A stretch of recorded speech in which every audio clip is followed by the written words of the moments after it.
اللهم صل على سيدنا محمد يا رب صل وسلم دائما ابدا على حبيبك.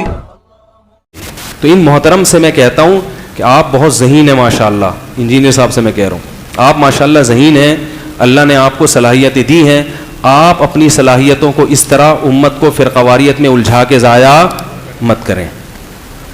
اللہ نے آپ کو جو صلاحیت دی ہے تو آپ اس کو پازیٹیو چیزوں میں استعمال کریں. حنفیوں کا رد کرنا, دیوبندی حنفی یہ چیزوں کو مخالفت, کبھی بریلویوں کے پیچھے کبھی اہل حدیثوں کے پیچھے تعریفیں بھی کرتے رہتے ہیں ساتھ میں. ہاں وہ ہیں بہت اچھے, وہ ہاں ہیں فضائل اعمال کی ایسی کی تیسی, تبلیغ والے بہت اچھے ہیں.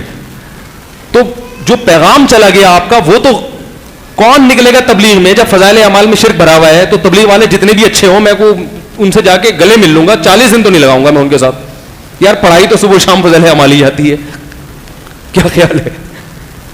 صبح شام ہو کیا رہا ہے, تو اچھے ہوگا میں نے کرنا کیا ہے, ایسے اچھے کا میں نے کرنا کیا ہے جب وہ پڑھائی ہو جا رہی ہے. تو میں فضائل اعمال پر ایک مستقل بیان کروں گا انشاءاللہ کہ اس میں جو کرامتیں ہیں ان کی حیثیت کیا ہے. کیونکہ اس نے بڑا مذاق اڑایا کہ ایک بزرگ تھے, ان کا 20 دن تک انہوں نے ایک وضو سے 20 دن یا 10 دن نمازیں پڑھی ہیں. اس پہ لوگوں نے ہنسے بھی ہیں, ہاں وہ ویسے مذاق نہ. اور ان کا کہ بھائی یہ تو ایک صاحب نے کمنٹس کے نیچے, میں ڈاکٹر ہوں اور میں کہتا ہوں کہ 10 دن تک کوئی اپنی قضائے حاجت روک نہیں سکتا. اس بیچارے کو یہ نہیں پتا کہ کرامت کا جو باب ہے اس کا میڈیکل سائنس سے کوئی تعلق. بولو بھائی. پھر یہ بھی سوال لوگوں نے اٹھایا کہ صحابہ کے تو 10 دن تک کوئی نہیں پڑھ سکا. کرامت میں یہ کبھی نہیں ہوتا کہ جو فلاں بزرگ کی کرامت ہے پوری دنیا میں جتنے بزرگ ہیں ان سے بھی وہ اس کا صدور ہو. دیکھو سلیمان علیہ الصلوۃ والسلام نے کہا کہ کون ہے جو یہ تخت اٹھا کے میرے سامنے لے آئے گا ملکہ سبا کا. اسباب کی دنیا میں یہ ممکن نہیں ہے, لیکن ایک بزرگ نے کہا جن کے پاس کتاب کا علم تھا کہ میں لے آؤں گا, اور ابھی بات کی اور تخت حاضر. اب نیچے ڈاکٹر کمنٹس کر رہا ہے یا سائنسدان کمنٹس کر رہے ہوں کہ یہ پاسبل, بھائی امپاسبل ہے تبھی تو کرامت ہے. اور یہ کہے کہ یار وہ بزرگ لے آئے, سلیمان کیوں نہیں لے کر آئے. یہ ایسا ہی ہو گیا, حضرت موسیٰ تو لاٹھی کو سانپ بناتے تھے, محمد صلی اللہ علیہ وسلم تو حضرت موسیٰ سے بھی افضل تھے, وہ لاٹھی کو سانپ کیوں نہیں بنا سکے بھائی. تو کسی سے کوئی معجزے کا یا کرامت کا صدور. حضرت مریم کو بغیر شوہر کے بیٹا ملا, حضرت مریم تو پیغمبر نہیں تھی. میڈیکل کوئی ڈاکٹر نیچے کمنٹس کہ میں اس مولوی کی تقریر کو نہیں مانتا, حضرت مریم کو بغیر شوہر کے بیٹا کا میڈیکل یہ ممکن نہیں ہے. تبھی تو کرامت ہے, معجزہ بھی نہیں ہے تو کرامت ہے, اللہ نے کر دیا ایسا.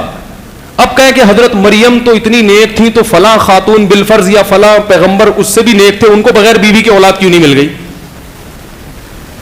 تو بھائی یہ کس نے کہا ہے کہ اگر ایک کرامت کسی سے صادر ہو رہی ہے تو اس سے بڑے بزرگ سے بھی اس کرامت کا صادر ہونا ضروری ہے. یہ ایسا ہوتا ہی نہیں ہے. بسا اوقات صحابہ میں ایک چھوٹے درجے کے صحابی تھے, ان سے کرامت کا صدور ہوا, ان سے بڑے درجے کے صحابی سے کرامت کا صدور نہیں ہوا. تو فضائل اعمال پہ زیادہ سے زیادہ اعتراض کیا جاتا ہے کہ حضرت آپ نے اس واقعے کو بیان کر دیا, ٹھیک ہے نا, تو اس کی سند کیا ہے, یہ تو بے سند واقعہ ہے. وہاں یہ اعتراض نہیں ہو سکتا 10 دن تک ایک وضو سے نماز پڑھنا میڈیکلی ممکن نہیں ہے. یہ سب فضول بے وقوفوں والے اعتراضات ہیں جو کرامت کے لفظ سے بھی واقف نہیں ہیں. میڈیکلی تو حضرت مریم کے بغیر شوہر کے بیٹا پیدا ہونا بھی ممکن, لیکن جیسے وہ اللہ نے کر دیا تو کیا بطور کرامت اللہ ایک بزرگ کو 10 دن تک ایک وضو سے نماز نہیں پڑھوا سکتا کیا؟ ہاں یہ کہیں گے کہ یہ کون سے بزرگ دنیا میں پیدا ہو گئے. تو بھائی بزرگ بڑے بڑے دنیا میں پیدا ہوئے ہیں, کیونکہ آپ تو بزرگوں کے قائل ہی نہیں ہے نا, اس لیے آپ کو یقین نہیں آ رہا. ہاں یہ ضروری ہے کہ کرامت مستند ہونی چاہیے. دیکھو میں نے خدا کی قسم شہید کے خون کی خوشبو اپنی ناک سے سونگھی ہے, اللہ کی قسم, اور وہ شہید ہونے والا حنفی تھا. میں نہیں کہہ رہا کہ حنفی ہی برحق ہیں, لیکن حناف بھی جنت میں خوشبو اللہ سنگھار ہے. کئی شہیدوں کے خون کی خوشبو اپنی ناک سے سونگھی ہم نے. ڈاکٹر کہے گا کہ خوشبو آنا ممکن ہے؟ اب میں یہ واقعہ بیان کروں کہ میرے فلاں بزرگ تھے, مفتی عتیق الرحمان شہید, ہمارے بزرگوں میں سے تھے, اکابر میں سے تھے. جب شہید ہوئے 6 مہینے تک قبر میں سے خوشبو آئی ہے. ان کی قبر کھولی ہے تو اندر سے خوشبو آ رہی تھی. اب اگر کوئی مجھے کہ تمہارے دیوبندیوں کی قبروں سے یہ پورا دین تم نے اسی پہ قائم کیا ہوا ہے, دین اس پر قائم نہیں ہے. دین قرآن و سنت کا نام ہے. بات آ رہی ہے سمجھ میں؟ وہ جو بزرگ 10 دن تک بغیر ایک وضو سے 10 نمازیں پڑھی ہیں تو فضائل اعمال میں اس کی بنا پر کوئی مسئلہ بیان نہیں کیا گیا, ایک کرامت تھی. بعض دفعہ بزرگوں کے ساتھ ایسا بھی ہو جاتا ہے. سمجھ میں آ رہی ہے بات؟ تو میں یہ واقعہ بیان کروں, مفتی عتیق الرحمان کی قبر سے اندر خون سے خوشبو آتی رہی, 6 مہینے بعد باڈی بھی سلامت تھی. تو زیادہ زیادہ یہ سوال مجھ سے کیا جائے گا کہ یہ اتنا بڑا واقعہ کوئی سند ہے یا پھینک رہے ہو بیٹھ کے؟ تو جو اس قسم کی کرامتیں بیٹھ کے پھینکتے رہتے ہیں ان پر تو اعتراض ہوگا کہ یار تم ہر دن کوئی ہوا میں اڑ رہا ہے, کوئی یوں ہو رہا ہے. اگر سند ہے, مستند ہے, پھر اس کو بیان کرنے میں کوئی حرج نہیں ہے, کیونکہ اللہ نے یہ دکھایا اس لیے تاکہ لوگوں کو یقین آئے کہ اللہ تعالیٰ اہل اللہ کے ساتھ ایسا بھی کر سکتا ہے. کرامت کا تو مطلب ہی یہی ہوتا ہے کہ اللہ دکھاتا ہے کہ میری چاہت اس کے ساتھ کتنی ہے, کیونکہ آپ کے ساتھ ہے نہیں تو آپ کے ساتھ کرامتیں ہوتی نہیں ہیں. سمجھ میں آ رہی ہے بات؟ تو اب یہ تو ہے کہ میں اس کی دلیل پیش کروں کہ میں نے کہاں سے لی ہے. میں بتاؤں گا بھائی فلاں شہید کو تو میں نے اپنی ناک سے سونگا, فلاں کے بیٹے نے مجھے بتایا کہ میں نے, اور بیٹا میرا شاگرد ہے, مفتی عتیق الرحمان کا بیٹا میرا شاگرد ہے, اس نے مجھ سے پڑھا ہے, میں جانتا ہوں کہ جھوٹ نہیں بولتا. کہہ رہا میں نے خود اور پھر کئی لوگوں سے تصدیق بھی کر لو. تو اب فضائل اعمال میں اگر کوئی کرامت لکھی ہے تو حضرت نے اس کتاب کا حوالہ بھی, بولو بھائی, دیا ہوتا ہے. اب کتاب کا مصنف یا مؤلف وہ اگر مستند ہے تو حوالہ بھی کیا ہے؟ مستند ہے. تو اب آپ اس حوالے پہ تو بحث کر سکتے ہو کہ یہ مستند نہیں ہے, یا آپ اس کا مذاق اڑاؤ کہ ڈاکٹروں کی رپورٹیں پیش کرو کہ 10 دن تک تو کوئی بھی ایک وضو سے نہیں پڑھ سکتا. یہ آپ کے پاگل اور بیوقوف ہونے کی علامت ہوگی. اس پر بھی فضائل اعمال میں بھی لکھا ہے کہ ایک بزرگ نے عصر سے مغرب تک قرآن ختم کیا.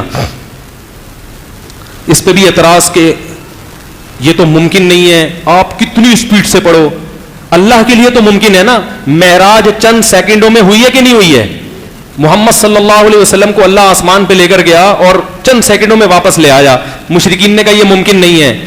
تو ہم کیا جواب دیتے ہیں؟ بھائی آپ کے لیے ممکن نہیں ہے, اللہ کے لیے ممکن ہے. تو بعض دفعہ وقت میں برکت ہوتی ہے. تو جیسے پیغمبروں کے معجزے ہوتے ہیں, بزرگوں کی اسی طرح کرامتیں بھی ہوتی ہیں. ہاں اس میں جھوٹی بھی ہوتی ہیں, سچی بھی ہوتی ہیں. بہت سے بدعتی لوگوں نے جھوٹی کرامتیں بنا کے بیٹری چارج اور یہ سب چیزیں, ٹھیک ہے نا. اور پہلے بات تو بزرگ ہونا تو ثابت ہو. بزرگ اس کو کہتے ہیں جو قرآن و سنت کو فالو کرتا ہو, بدعت نہ کرتا ہو, قرآن و حدیث کو فالو کرنے والا ہو.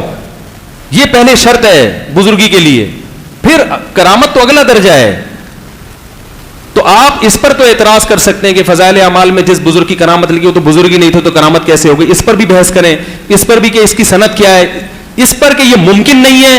یہ آپ کے قرآن و حدیث سے 100% جاہل ہونے کی دلیل ہے. میں سمجھا پا رہا ہوں اپنی بات؟ تو وہ جو ہے نا وقت میں عصر سے مغرب, مفتی تقی عثمانی صاحب سے میں نے براہ راست بیان میں یہ واقعہ سنا ہے کہ ہندوستان میں ایک بزرگ نے سب کی نگاہوں کے سامنے یہ کر کے دکھایا کہ میں عصر سے مغرب تک سب بیٹھو پورا قرآن پڑھ کے بتاؤں گا. میں جانتا ہوں حضرت مفتی تقی عثمانی صاحب جن کی عرب و عجم میں اتنی عزت ہے, وہ جھوٹ نہیں بول سکتے.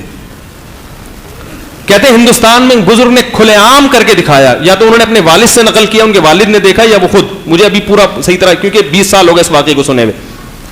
میں نے بتایا تھا نا اس دن کہ وہ ہندوؤں نے, میں نے واقعہ سنایا تھا کہ ہندوستان میں ہندوؤں نے ایک گاؤں پہ حملہ کیا. جو بزرگ وہاں موجود تھے انہوں نے مجھے خود بتایا کہ ہم نے آسمان سے فرشتے اترتے ہوئے دیکھے. یہ جب میرا بیان اپلوڈ ہوا ہے, ہندوستان میں بہت سے لوگوں کے کمنٹس آئے کہ انہوں نے گاؤں کی لوکیشن بتائی ہے پوری, کہ فلاں سن میں یہ واقعہ فلاں گاؤں میں ہوا تھا. بات آ رہی ہے سمجھ میں؟ تو یہ بھی تو ایک کرامت ہے. اب آپ کہو ادھر ان کو نظر آ گئے, ادھر بدر میں تو ایک صحابی کو فرشتہ نظر آیا, باقی صحابوں کو تو نظر, ادھر سب کو نظر آ رہے ہیں, بزرگوں کو بھی نظر آ رہے ہیں, ادھر صحابہ کو نظر نہیں آ رہے. ان کے بزرگ تو صحابہ سے بھی افضل. افضلیت کا یہ معیار ہے ہی نہیں کہ کس کو فرشتہ نظر آ رہا ہے, کہ افضلیت کا معیار ہے اعمال. صحابہ سے اعمال میں کوئی آگے نہیں نکل سکتا, اور نبی کی صحبت میں آگے نہیں نکل سکتے. تو یہ بیچارے قرآن و سنت سے بھی جاہل ہیں. وقت میں برکت بھی ایک بزرگوں کی بعض دفعہ کرامت ہو جاتی ہے کہ وہ کام جو آپ اتنے ٹائم پہ نہیں کر سکے, اہل اللہ کے سے اللہ وہ چند منٹوں میں کرا دیتے ہیں وہ کام, اور یہ دکھانے کے لیے کہ سب کچھ میرے ہاتھ میں ہے. تو یہ کرامت کا باب ہے, کچھ معجزے کے باب ہوتے ہیں. ہاں میں پھر بتا دوں کہ اس کی کوئی سند ہونی چاہیے. کہاں سے دیکھا آپ نے؟ تو وہ شیخ الحدیث نے حوالہ لکھا ہے. پھر بھی اگر آپ نے کلپ بنانا ہے تو شیخ الحدیث مولانا زکریا رحمۃ اللہ علیہ نے جس کتاب کا حوالہ دیا ہے نا, اس کتاب کے مؤلف کے خلاف کلپ بناؤ, لیکن آپ اس کے خلاف کلپ نہیں بناتے, کیونکہ بعض دفعہ وہ بڑے بڑے محدثین ہوتے ہیں, بڑے بڑے علماء ہوتے ہیں جن کو ساری دنیا مانتی ہے. چونکہ آپ کو صرف حنفی اور دیوبندی ملے شکار کرنے کے لیے, تو ان کے پیچھے تو آپ ہاتھ دھو کے پڑے ہو.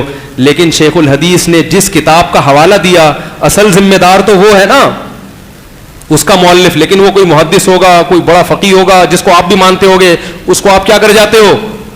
پی جاتے. اس کو یہ نہیں کہتے یہ شرک کو پروموٹ کر رہے ہیں, یہ یوں کر رہے ہیں, وہ کر رہے ہیں. پھر آخری بات میں کہوں کہ اتنی بات ہمارے اکابر بھی کہتے ہیں کہ بہرحال فضائل صدقات یا فضائل اعمال میں جو واقعات ہیں, تو چونکہ تبلیغ کا کام پوری دنیا میں پھیل گیا ہے, تو اتنی بات ضرور ہے کہ یہ کرامات اور واقعات ایک حد تک تو اچھے ہوتے ہیں. جیسے میں اب ہر بیان, میں نے ایک دفعہ بیان کر دیا شہداء کے خون کی خوشبو یا وہ فرشتے اترے, اب میں ہر بیان میں فرشتے, خون اور بیٹری چارج اور فلانے قصے ہی لے کے بیٹھا رہوں گا, یہ کیا ہو جائے گا؟ غلو ہو جائے گا.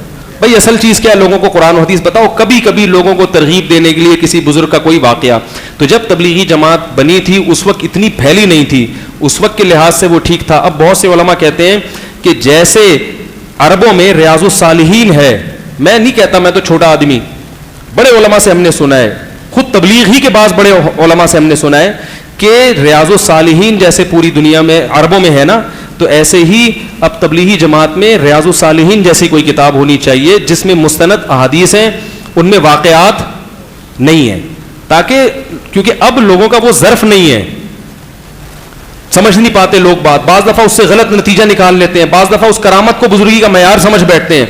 تو اب ایک ایسی کتاب ہونی چاہیے جو سب لوگوں کے لیے قابل قبول ہو, اس سے تبلیغ کا کام اور زیادہ پھیل جائے گا. تو یہ ایک رائے ہے, تبلیغ بزرگ اس کو مانے ٹھیک ہے, نہیں مانے تو ان کی مرضی, وہ زیادہ بہتر اس کام کو. اتنی رائے تو دی جا سکتی ہے جو ہم بھی دیتے ہیں کہ بھئی یہ فضائل اعمال کے بجائے کیا ہونی چاہیے؟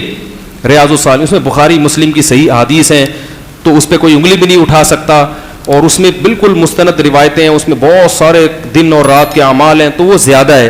فضائل اعمال میں ضعیف احادیث بھی ہیں, تو حضرت شیخ الحدیث کی رائے یہ تھی کہ فضائل اعمال میں فضائل میں ضعیف حدیثیں بھی چلتی ہیں. تو بعض علماء سے ہم نے سنا ہے کہ بھئی اگر ان میں بھی صحیح حدیثیں ہی آ جائے ساری تو اور زیادہ اچھا ہو جائے گا نا, کیونکہ جب کام پھیلتا ہے تو پھر اس کا معیار اسی حساب. تو یہ بعض بڑے تبلیغی کے بعض بزرگوں کی ایک رائے ہے, دوسرے علماء کی بھی, اس کو رائے کے طور پر بیان کرنے میں کوئی حرج نہیں ہے. لیکن آپ ایک کتاب کو جو آپ اپنی رائے کے مطابق اس کو شرک بھلا ہوا ہے, ایسا نہیں ہے. آپ کے کہنے سے کوئی مشرک نہیں ہوتا. ہاں, کرامت میں ایسے قصے سنانا کہ اس سے اللہ کی توہین کا پہلو نکل رہا ہو, یہ غلط ہے, یا اس کی روایتی مستند نہ ہو, یہ بھی غلط ہے. کوئی بھی کسی بزرگ کے بارے میں پھینک دو, وہ ایسے تھے, انہوں نے یوں کیا, انہوں نے یوں الٹے ہو گئے, انہوں نے وہ کھایا, تو یہ پھر زیادہ ہو جائے گی ایک حد تک. تو وہ میں گیا نا ایک میوزیم میں, تو مجھے وہ وزٹ کرا رہے تھے, بس تھوڑے سے وزٹ کرا رہے تھے کہ یہ جو ہے کیا نام ہے, یہ حضرت علی کی پگڑی ہے. میں نے کہا شاید ہوگی بھائی, میں نے کہا ٹھیک ہے شاید. تو دوسری یہ کیا, یہ حضرت فاطمہ کا کرتا ہے. میں نے کہا ممکن ہے, ہو سکتا ہے بھائی, اب کیا کہہ سکتے. ایسے میں ہاں کرتا جا رہا تھا. پھر میں نے کہا یہ, انہوں نے کہا حضرت موسیٰ کی لاٹھی ہے. میں نے کہا کچھ زیادہ نہیں ہو گئی؟ کچھ زیادہ ہو گئی کافی دیر سے ہم کر رہے ہیں, اب کیا ہو گئی؟ زیادہ ہی ہو گئی. تو کرامت کا بھی ایک حد ہے. اتنی ساری چیزیں آپ ہی کے بزرگ سے ہو رہی ہیں ٹھیک ہے, وہ بنا کے مارکیٹ میں لا رہے ہو. پیرانے پیر کے بارے میں اتنی عجیب کرامتیں, وہ جان چھڑوا لی فرشتوں سے لے جا کے, وہ واپس ڈلوا دی.